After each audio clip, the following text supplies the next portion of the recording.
Sa Jensen nangyari yun. Oo, sa Jensen.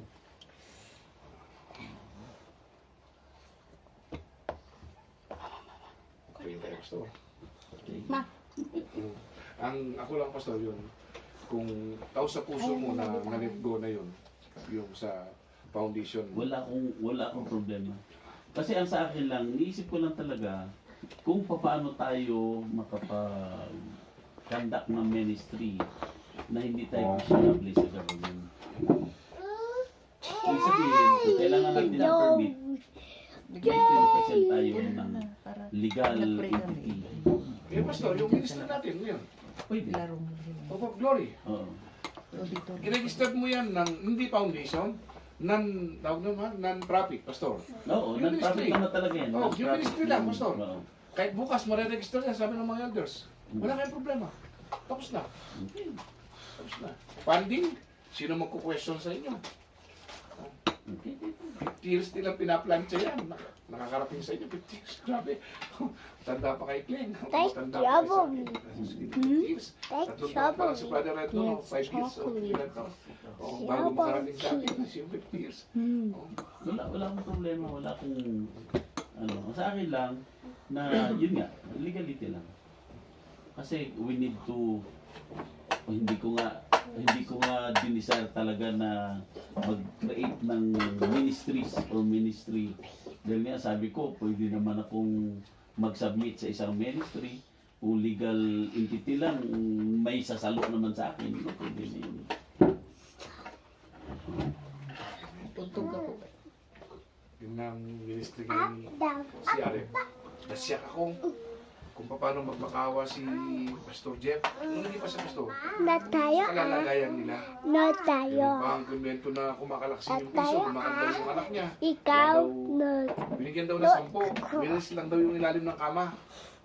Lahat pala yung drawing. Nakumbis naman ako ha. Nag-aaral yung anak niya yung lalaki ngayon. Nagkatrabaho sa Manor. Ay, sa Torres na siya. Graduate na raw. Kasi yung anak niya daw nagsisiyarata dyan. Basta sa Nagilian. Wala daw silang kapera-pera kahit piso. Ang ginawa daw, winalis lang lahat ng bahay. Nakaipong 10 pesos. Binigay daw yung pesos. Nandiyan na yung baon mo. Nandiyan na yung tangalian mo. Nandiyan na yung baon mo. Yung lalaki yun eh. Tama yung lalaki mga si Force yung lalaki. Nung kinuwet. Alam mo, hindi ko natulog yun. Ako musisi ako, Pastor. Kung may magawa lang ako, Lord, ba't hindi mo ko pa inuturutan ka ako? Natulungan itong mga tao na to. Ikaw ang mayari ng langit at lupa, lahat ng kayamanan sa'yo. Sinabi ko kay Lord, iniyak ko kaya yun. Na may mga manggagawang ganyan. Na kasi daw anong gagawin nila dyan sa Nagilian? Parang gano'n. Music. Ministry. Siyempre, ganyan ba ang Panginoon? Kahirapan yung mga anak niya. Tinanong ko yan, Pastor eh. Hindi ako kaya magkalos, hindi na magdamag. Mga 2 oras ako nag-iusap sa kanya. Lord ka po, nangyayari po pa ito. Nung nakita ko yung pinakita sa akin kapatid, nalungkot ako. Gano'n pala kalaki yung funding nila. Sabihin, nabubuhay sila sa hindi totoo.